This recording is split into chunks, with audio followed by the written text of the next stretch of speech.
नमो हरियंताणं नमो सिद्धाणं नमो हरियाणं नमो वज्राणं नमो लोकसत्वसाहनं।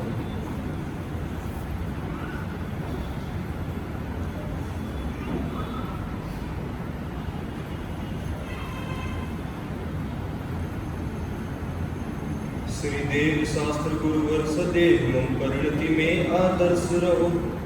ज्ञायक में ही स्थिरता हो, निर्भाव सदा मंगलमय हो।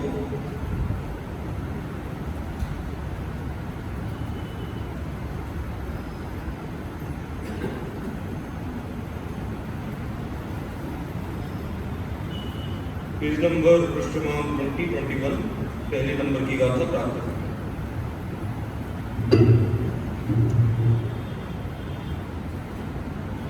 नमियूं जलम वीरम अनंत वर्णानदं सनसहावं वोच्छाम्युनियं सारं केवली सुध केवली गणितम्।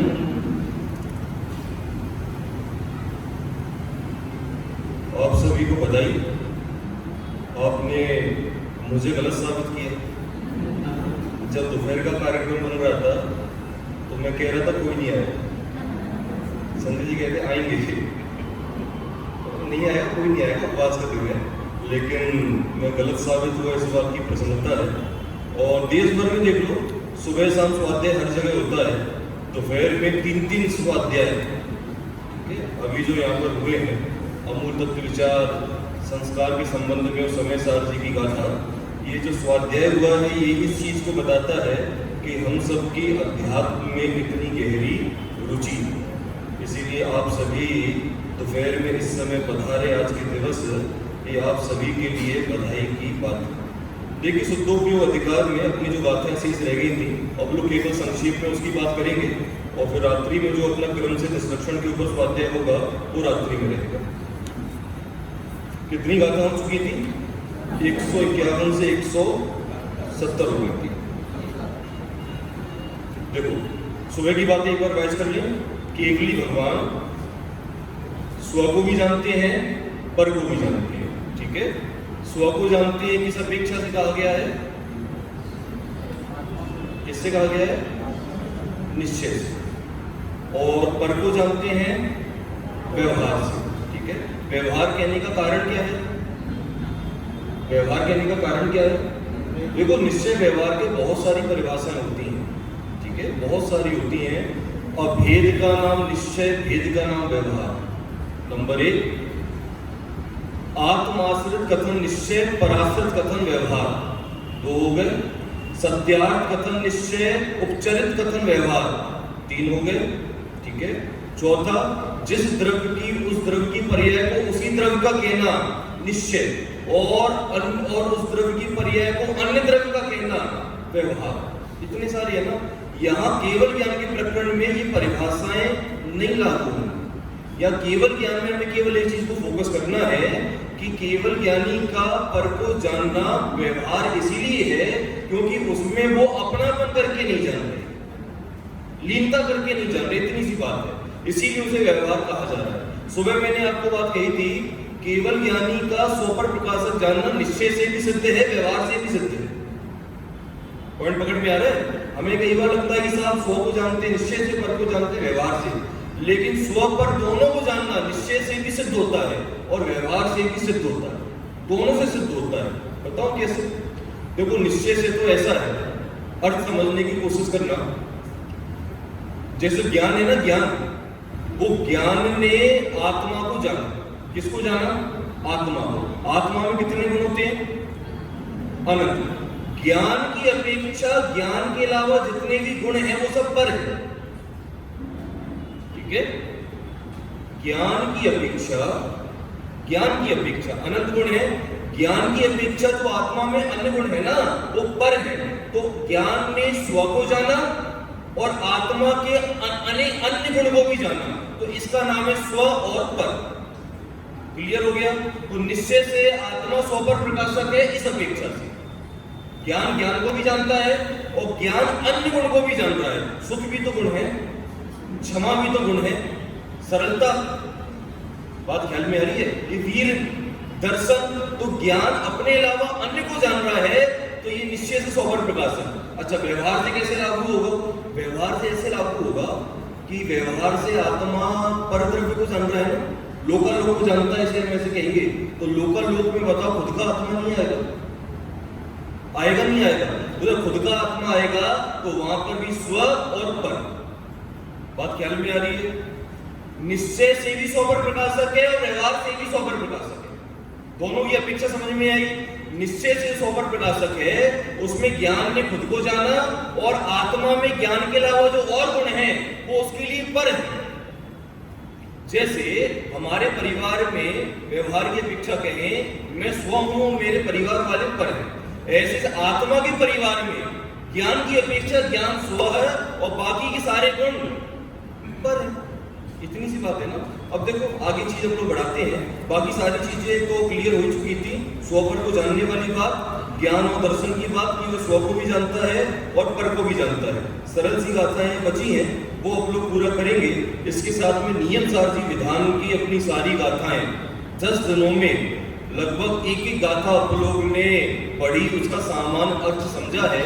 इससे आपको नियम सारथी ग्रंथ एक ऐसा लगेगा कि ये सब तो हम मोटा मोटा सारा विषय जानते हैं। और अगली बार जब सूक्ष्मता से विचार करेंगे नियम सारथी की गाथा पर, तो जो ये 10 दिन का विधान हुआ, 10 दिन का ये स्वाध्याय हुआ है, ये जब आपको रिकॉर्ड होगा तो वहां अर्थ समझने में और ज्यादा आसानी होगी। देखो 171 नंबर की गाथा में क्या कह रहे हैं कि आत्मा ज्ञान है और ज्ञान ही आत्मा है, दोनों एक ही है।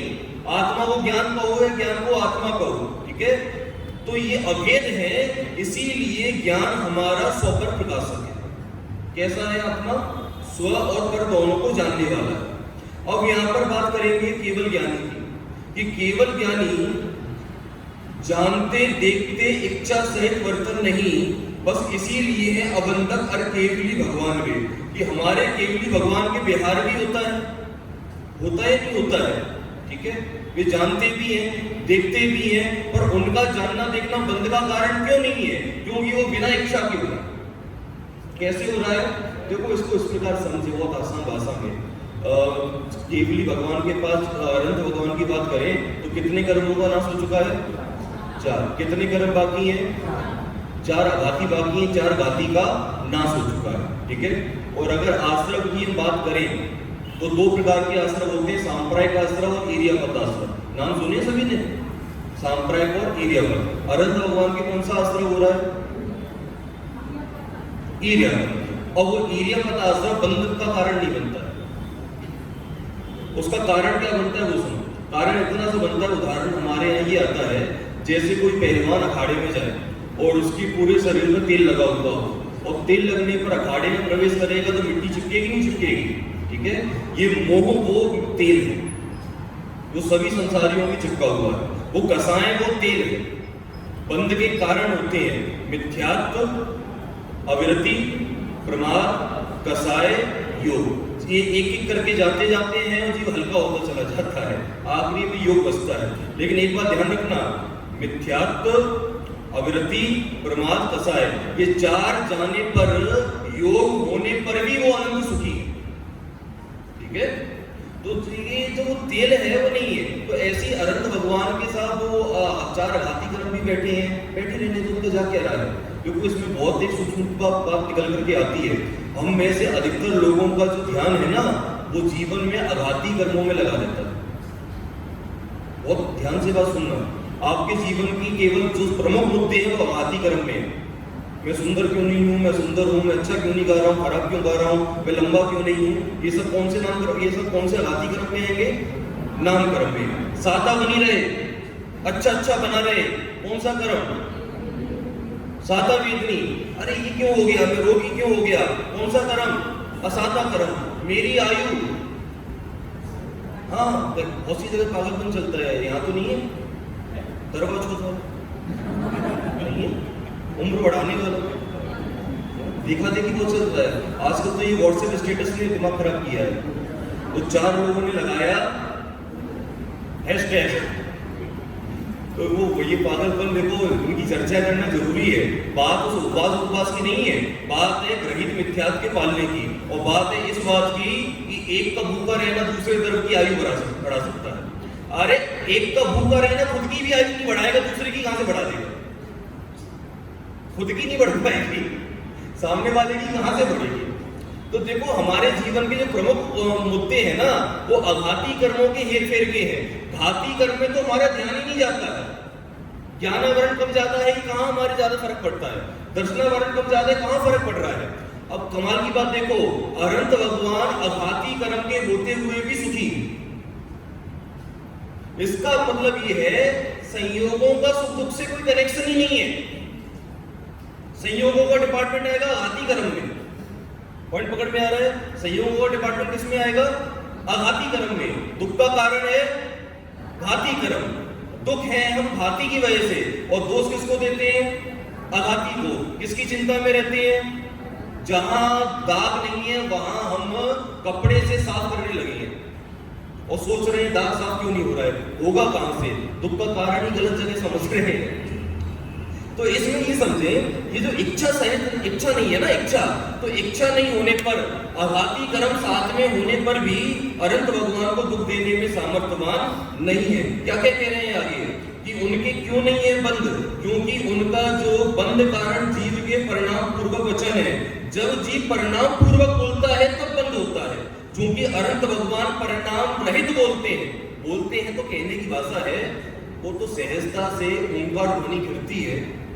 हमारी और आपकी तरह थोड़ी ना बोलते हैं, और ना वहां पर ऐसे प्रश्न करे जाते हैं कि हे गणेश महाराज हमारा नंबर लगा दो, पहले नंबर पे हम आने चाहिए।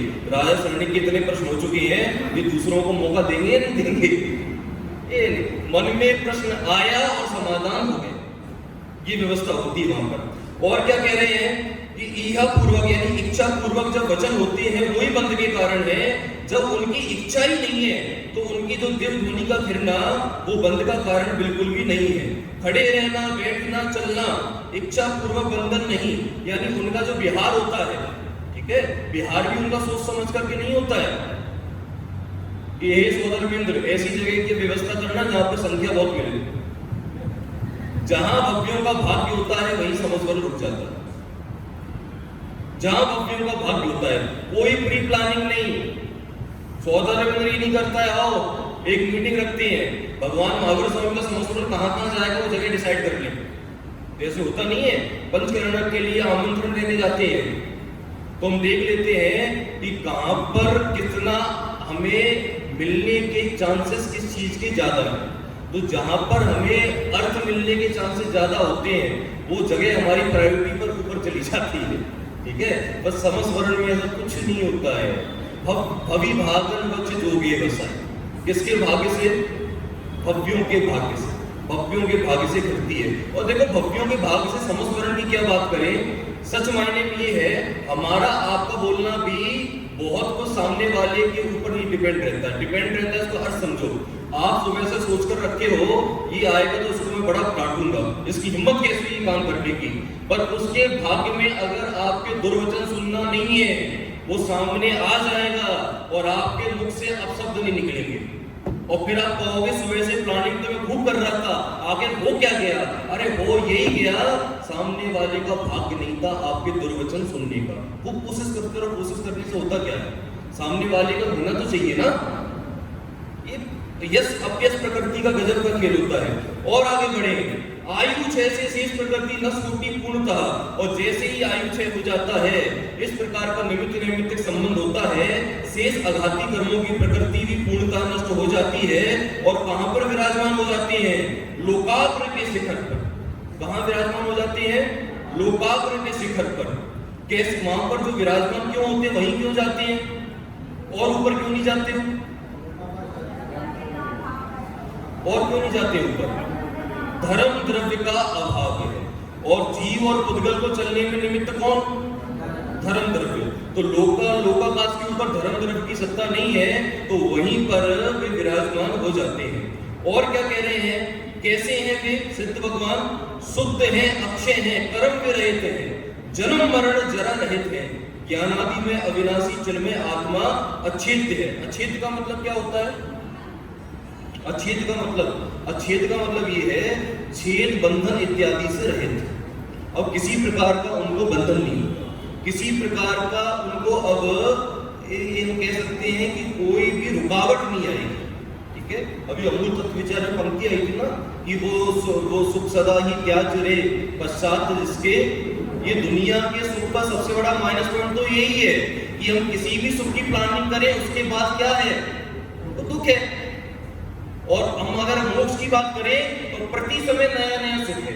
और कैसे होते हैं सिद्ध भगवान कि जन्म भी नहीं है, मरण भी नहीं है, सुख दुख की पीड़ा नहीं है। सुख दुख की पीड़ा नहीं है माने कौन सा सुख? सिद्ध भगवान को सुख नहीं है, सुख तो है सब। और यहाँ क्या लिखा है? सुख दुख नहीं, पीड़ा नहीं। यहाँ जो सुख दुख लिया है वो संसारी सुख समझना चाहिए। जैसा संसार का सुख है वैसा उनको नहीं है। बाधा नहीं, वे दशा ही निर्बाध है, निर्वाण है। और वहां पर किसी प्रकार की भी बाधा नहीं है, रुकावट नहीं है, वह निर्वाध है और निर्वाण है। और आगे की गाथा क्या कह रही है? इंद्रिय उपसर्ग एवं मोह विस्मय भी नहीं। ना तो इंद्रियां हैं ना उपसर्ग है, विस्मय नहीं है। विस्मय समझते हैं? आश्चर्यचकित। ये कैसे हो गया? ये भाव नहीं आता है। अनंत को देखते हैं, अनंत के तरह तरह के परिणाम देखते हैं, अलग अलग द्रव्य देखते हैं, गुण देखते हैं, पर्याय देखते हैं, लेकिन किसी को भी देख करके आश्चर्यचकित हो जाएं ऐसा कुछ भी नहीं है। अपने दूसरे दिवस ही चर्चा आई थी कि हमारी वस्तु व्यवस्था में कोई भी आश्चर्यचकित वाली कोई चीज है ही नहीं है। जो कुछ भी हुआ है वो किसने देखा? भगवान आदिनाथ ने। जो कुछ भी हो रहा है वो किसने देखा? अच्छा, वही हो रहा है कुछ और होगा तो आश्चर्य की बात क्या है? करेला अगर कड़वा है तो इसमें कोई आश्चर्य की बात नहीं है। करेला अगर मीठा आ जाए तो आश्चर्य की बात है। कड़वापन तो उसका स्वभाव है, क्या आश्चर्य की बात है? जो पाप करेगा वो नरक जाएगा, इसमें क्या आश्चर्य की बात है? महर्षि ने बात नहीं मानी और दुर्गतियों में गया, ये क्या आश्चर्य की बात है? ठीक है, 4 साल की आयु में उसका मरण हो गया किसी बच्चे का, इसमें क्या आश्चर्य की बात है? वो आयु ही उतनी निकाल लाया था।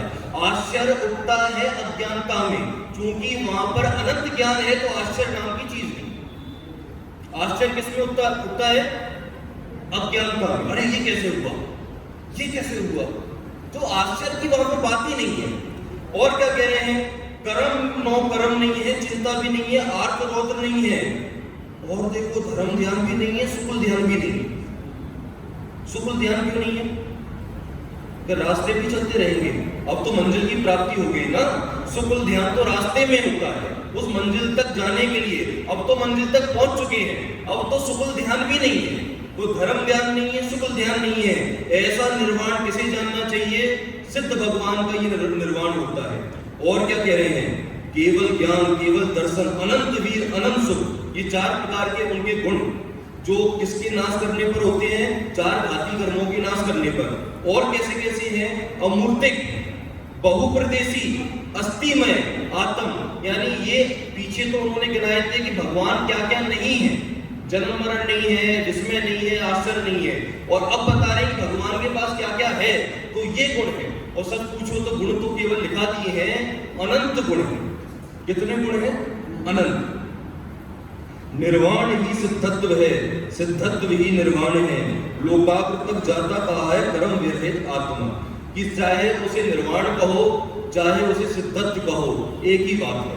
ये शुद्धोपयोग की अब उपसंहार है गाथाओं का। यहाँ से शुद्धोपयोग अधिकार पूरा हो रहा है। और शुद्धोपयोग अधिकार की पूर्णता में वो कह रहे हैं कि जिस मैंने प्रतिज्ञा लेकर के इस ग्रंथ को लिखा था कि मैं नियम सार जी को कहूंगा, वो प्रतिज्ञा शुद्धोपयोग होने पर ही पूरी होती है। क्या होने पर? शुद्धोपयोग होने पर। अपने में लीन हो गए, ये ही इस ग्रंथ को कहने की प्रतिज्ञा थी। जीव और पुद्गल का बस वहां तक गमन है, ये चर्चा अपनी हो चुकी है। जहां तक धर्मास्ति है आगे ना उसका गमन है, ये तो अपना उत्तर आ ही चुका है कि धर्म द्रव्य के ना होने से जीव और पुद्गल का आगे गमन नहीं होता है। अब देखो अगली गाथा में आचार्य कुंतकुन देव इतने सशक्त आचार्य, इतनी ज्यादा लघुता को प्रकट कर रहे हैं इस गाथा में नियम एवं नियम फल को कहा प्रवचन भक्ति से। वो कह रहे हैं मैंने नियम को, यानी नियम माने रत्नत्रय और नियम फल माने निर्वाण, ये तो ख्याल में आ गया ना। मैंने इन दोनों को कहा है प्रवचन भक्ति से। प्रवचन भक्ति माने जो परंपरा से मुझे मिला है मैंने उससे कहा है, अपनी घर की बात लेकर के नहीं आया।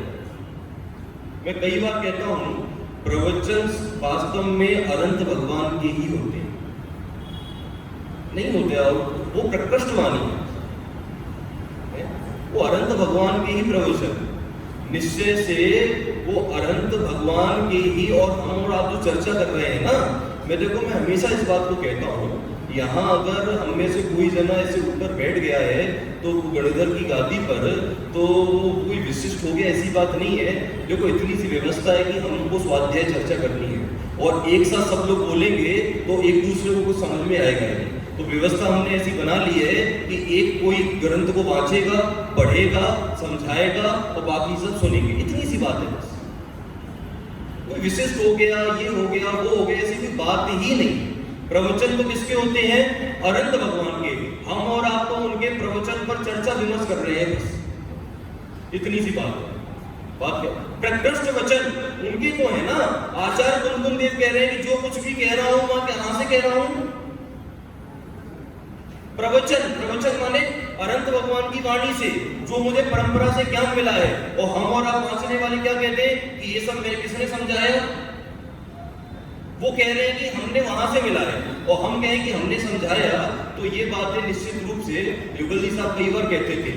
युगल जी साहब कहते थे दादा का नाम लेके कि देखो दादा प्रवचन में प्रारंभ में कहते हैं कि आज से लगभग 2000 वर्ष पहले आचार्य कुंदकुन देव ने ग्रंथ लिखा, और आचार्य कुंदकुन देव कहते हैं मैंने कुछ भी नहीं लिखा।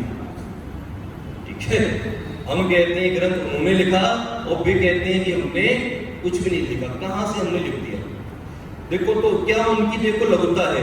यदि विरोध दिखे कहीं, विरोध दिखे माने कहीं भी कुछ भी व्याकरण संबंधित, शब्द संबंधित कुछ भी कहीं विरोध दिखाई दे तो समयज्ञ संशोधन करें, कि कोई अन्य विद्वान है तो उसका संशोधन करें। ये कितनी बड़ी लघुता की बात है? इसमें ये कोई अकड़ वाली बात नहीं है कि जो मैं लिख गया हूं वो परम सत्य है। परम सत्य है उनको पता है, ठीक है, क्योंकि वे कोई भी बात लिख रहे हैं तो वो आत्मानुभूति पूर्वक लिख रहे हैं, उसमें कोई संशय वाली बात नहीं है। लेकिन ये लघुता की बात है। तो मैं हमेशा कहता हूं परमार्थ होता है समझने के लिए, और भाषा होती है व्यवहार की। क्या होती है? अरे किसी ने बेचारे ने सरलता से पूछा भाई साहब आपका स्वास्थ्य कैसा है, तो इसका उत्तर क्या होना चाहिए?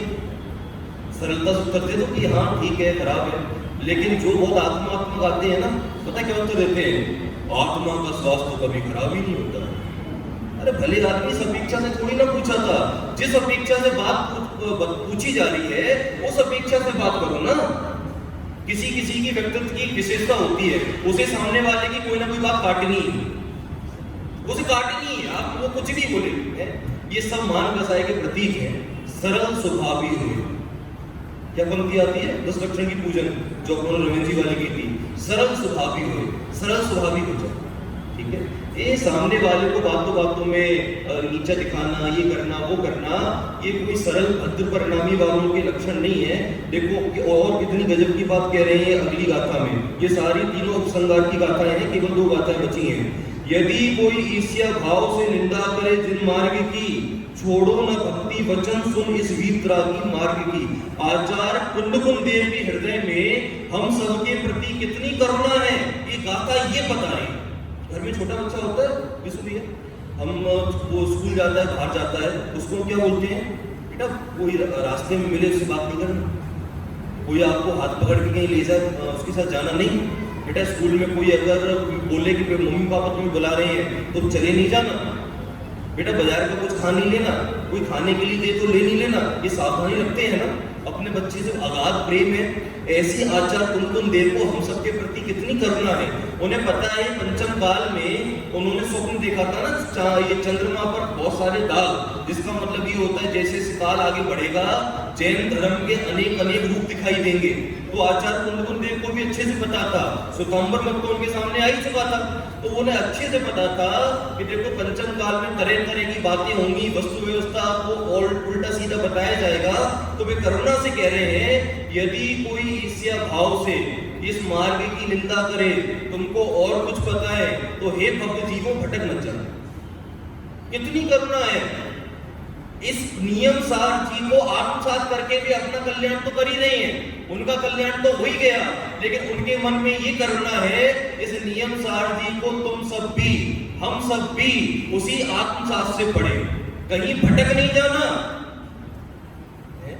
और हमें इन ग्रंथों को गहराई से पढ़ने की बात आती है तो हम कहते हैं साहब समय का अभाव है, समय कम है, अपने आप तो स्वाध्याय है, विशेष रूप से अपनी आखिरी बात नहीं है, लेकिन कितनी आश्चर्य वाली बात है कि इतनी स्पष्ट बात नियम सार जी में आई है आत्म तत्व की है, और ज़्यादा से ज़्यादा उसे जिनवाणी का वो वेदी बना करके सजा दिया जाता है और केवल अर्घ चढ़ाए जाते हैं। ये जिनवाणी का ये जो उपकार उनको मिला है ना, ये केवल वो अर्घ चढ़ाने से काम नहीं चलेगा।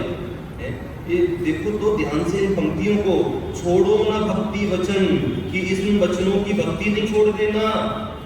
बच्चे से कहते हैं कि बेटा कहीं और मत चले जाना, वो कह रहे हैं भक्ति नहीं छोड़ देना है इस वीतरागी मार्ग की। किसी मैं फिर से इसमें और बात जोड़ता हूँ, कोई ज्ञानी धर्मात्मा पर दोष दिखाई दे तो उसके दोष देख करके धर्म को बुरा नहीं कह देना। पंचम काले नाना प्रकार के जीव है, नाना प्रकार के परिणाम है, कभी परिणाम अच्छे होंगे कभी खराब होंगे, उसमें क्या बड़ी आश्चर्य की बात है। काल ही ऐसा है ना, क्या कर सकते हैं।